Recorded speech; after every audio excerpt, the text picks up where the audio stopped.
Мұғаліммін жұмыскер жай адамын-ай, жай өмірге мейірімі бай адамын-ай.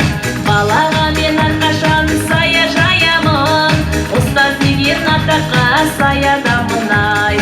Ұстаздарым-ай, қарсыластар-ай, құтты болсын мереке баршамызға-ай. Әділ Қасым-ай, көрермендер-ай, қошеметті бүгін бізден аямаңдар-ай. Ұстаздарым-ай, қарсыластар-ай, құтты болсын мереке баршамызға-ай. Әділ Қасым-ай, көрермендер-ай, қошеметті бүгін бізден аямаңдар-ай.